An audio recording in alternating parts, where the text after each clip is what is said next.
The Harvest. T. Robinson. Some people only show up for the harvest, not the work. When Marcus received that $2.8 million settlement, he thought his biggest struggle was finally over. He had no idea his biggest betrayal was just beginning. Welcome to another story that'll make you question everything you thought you knew about love, loyalty, and what people are really after. This is The Harvest, a story about a man who thought he was sharing his victory, only to discover he was being harvested himself. Marcus set the champagne flutes on the kitchen counter, their crystal catching the late afternoon light streaming through the window.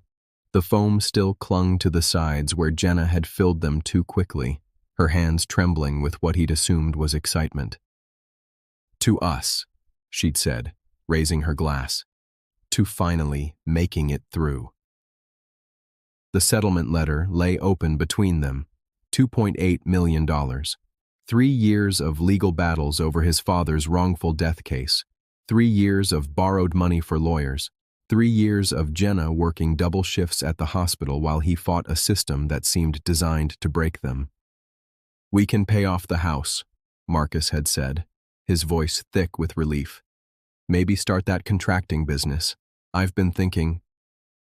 He'd reached across the table, fingers brushing hers. "Maybe it's time we talked about..." "About what?" Jenna's voice was light, but her eyes had that distant look he'd been seeing more often lately. "About forever. About making this official." She'd smiled then, the kind of smile that doesn't reach your eyes. "Let's just enjoy tonight." The first phone call came at 11:47 p.m. on a Tuesday. Marcus lay in bed, listening to Jenna's muffled voice through the bathroom door. The water ran the entire time, an old trick to mask conversation. "Work emergency," she'd said when she came back to bed. "Sarah's having complications with her pregnancy." Marcus wanted to believe her. Sarah was her best friend from nursing school, and complications were real things that happened to real people. But Sarah lived in Phoenix now, and since when did pregnancy complications require hour-long phone calls at midnight? The second call came 3 nights later. This time, Jenna stepped outside onto the porch, her bare feet on the cold concrete. Through the window, Marcus watched her pace, one hand pressed to her ear, the other wrapped around herself against the October chill. "Everything okay?" he asked when she came back inside. "Just work stuff, you know how it is." But he didn't know. Not anymore. The distance between them had grown gradually, like water slowly filling a sinking boat. They still shared the same bed, still ate breakfast together, still asked about each other's days. But somewhere in the space between question and answer, something had shifted. Marcus told himself it was the stress. The lawsuit had consumed their lives for 3 years. People process relief differently. Maybe she needed time to adjust to the idea that they could finally breathe. Chapter 2. The Trip. "I need to get away for a few days," Jenna announced over morning coffee, her tone casual in the way that suggests careful rehearsal. Marcus looked up from the settlement paperwork he'd been reviewing. "Where to?" "Remember my college roommate Amy? She's going through a divorce. Needs some girl time." Amy. Marcus had heard the name maybe twice in 6 years. "When?" "This weekend, just a long weekend." "Where are you going?" "Some spa place in Colorado, nothing fancy." Marcus nodded, but something cold settled in his chest. "Want me to book it? I can use the settlement money to..." "No." The word came out sharper than intended. "I mean, Amy's handling everything. Her treat." That Friday, Marcus watched Jenna pack. Light clothes for Colorado in October. No hiking boots, no warm jackets. Just sundresses and sandals like she was heading somewhere tropical. "Have fun," he said, kissing her goodbye. "I will." She paused at the door. "Marcus?" "Yeah." "Thank you for everything, for fighting for us." The words felt like goodbye. Chapter 3. The Silence. For 4 days, Marcus heard nothing. No texts, no calls, no photos of mountain views or spa treatments, no wish you were here messages. Just silence that grew heavier with each passing hour. He tried calling, straight to voicemail. He tried texting. The messages showed as delivered but never read. On Sunday night, he called Amy directly. It took some digging to find her number, but he managed. "Amy, this is Marcus, Jenna's boyfriend. I was just checking." "Marcus?" "I haven't talked to Jenna in 2 years." The phone line went quiet except for the sound of Marcus's world cracking. "Are you sure? She said she was visiting you, helping with your divorce." "I'm not getting divorced. I'm not even married." Marcus hung up and sat in the dark kitchen, staring at the settlement letter still pinned to the refrigerator. The numbers seemed to mock him now. $2.8 million. Enough to change everything. Enough to change someone. Jenna came home Tuesday morning while Marcus was at work. She must have timed it that way, must have watched the house until his truck disappeared down the street. When he returned that evening, her absence filled the house like smoke. Closets half empty. Bathroom counter cleared of her things. The indent in her pillow still there, but everything else erased. The letter sat on the kitchen counter, propped against the champagne bottle they'd never finished. "Marcus, I need time to find myself. These past few years have been so hard, and I've lost who I am in all the fighting and stress. I need space to figure out what I want. I've gone to stay with my sister in California. Please don't call. I'll reach out when I'm ready. I'm sorry, Jenna." Marcus read it 3 times, searching for something between the lines. Some explanation for the lies, the phone calls, the careful choreography of her departure. But there was nothing, just words that said everything and nothing at once. He folded the letter and put it in his pocket. Then he opened the champagne and poured himself a glass. It had gone flat. 3 weeks passed. Marcus threw himself into work, picking up extra jobs, staying busy. He talked to his lawyer about setting up the business, about investments, about all the things he and Jenna had planned together. "You should protect the settlement," his lawyer advised. "Put it in a separate account. This kind of money changes people." "She's not coming back for the money," Marcus said.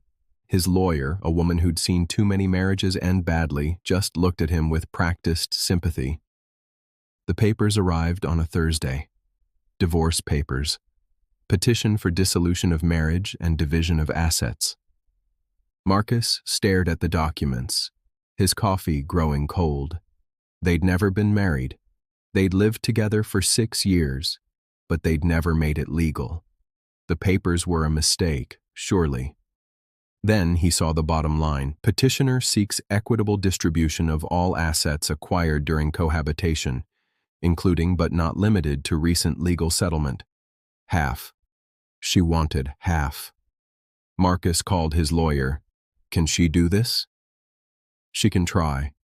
Some states recognize common law marriage or domestic partnerships. But given the nature of the settlement..." "What about the settlement?" "That's where it gets interesting. You inherited this case from your father's estate, correct? And you filed the initial paperwork before you and Jenna moved in together?" "Yes." "Then she has no claim. The settlement stems from your father's death. It's separate property, not community property. She would have needed to be married to you when your father died, or you would have needed to commingle the funds with joint assets." Marcus felt something like relief, but it was mixed with something else, something that tasted like disappointment. "So she gets nothing?" "Nothing." The mediation was scheduled for a Tuesday morning in downtown offices that smelled like carpet cleaner and broken dreams. Marcus arrived early, sitting in a conference room with windows that looked out onto a parking lot. Jenna walked in with her lawyer, a sharp-dressed woman who looked like she charged by the minute. Jenna had lost weight. Her hair was different, shorter. She looked like someone he used to know. "Marcus," she said, not meeting his eyes. Jenna. The lawyers talked. Numbers were discussed. Claims were made. Marcus watched Jenna's face as her lawyer explained their position, watched her nod along with the fiction that 6 years of shared life entitled her to half of everything. The settlement is separate property, Marcus's lawyer explained. Mr. Chen inherited the case from his father's estate. The claim predates the relationship. Jenna's lawyer shuffled papers. We dispute that characterization. The case was actively litigated during the cohabitation period. Ms. Rodriguez provided support and encouragement that contributed to the successful outcome. Support and encouragement don't create property rights, Marcus's lawyer replied. Marcus watched Jenna's face change as the reality set in. The confidence drained away, replaced by something desperate and raw. I was there, she said suddenly, her voice cutting through the legal speak. I was there for everything, the stress, the worry, the late nights. I worked double shifts to pay our bills while you fought this case. I earned this too. Marcus looked at her across the table. You were there, he said quietly, until the harvest came in. The mediation ended with handshakes and legal documents. Jenna would receive nothing from the settlement. She would keep her personal belongings, her car, her savings account. Everything else stayed with Marcus. In the parking lot, she caught up with him. Marcus, wait.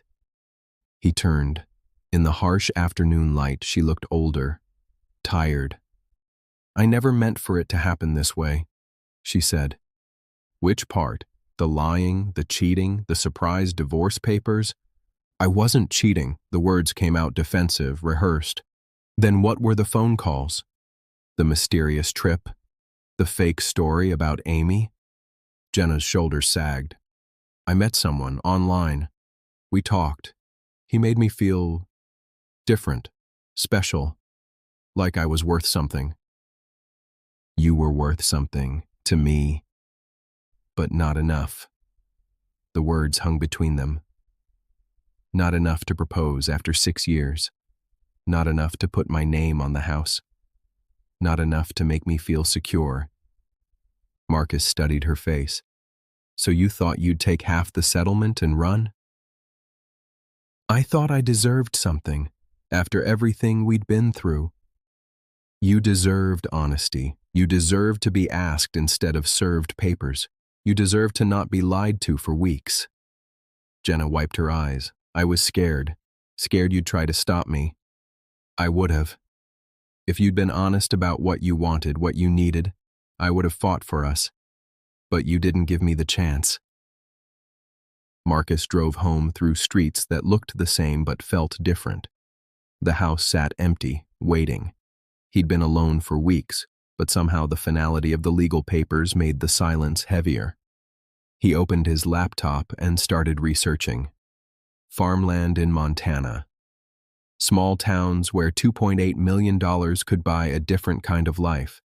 Where he could build something with his hands instead of fighting for it in courtrooms. That night, he called his mother.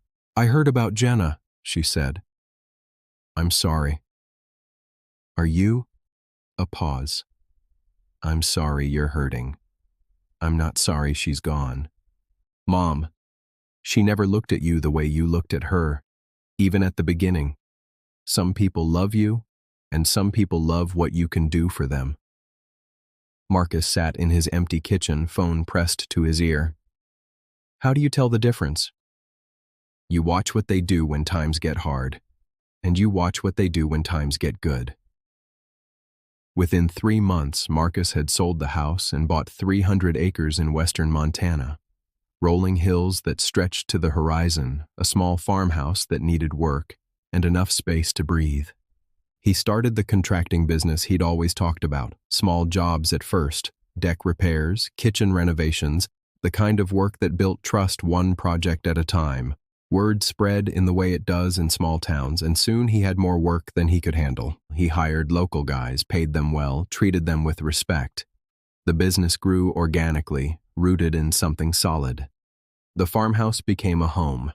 Marcus learned to cook for one, learned to appreciate the silence that had once felt oppressive.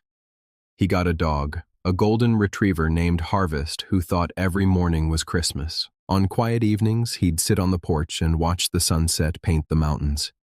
Sometimes he thought about Jenna, but not with anger, mostly with something like gratitude. She'd shown him what he didn't want, and in doing so, helped him find what he did. People asked, of course. In small towns, everyone knows everyone's business, and Marcus's story had all the elements of good gossip: money, betrayal, justice served. "What happened to that girlfriend of yours?" They'd ask over coffee at the diner or while picking up supplies at the hardware store.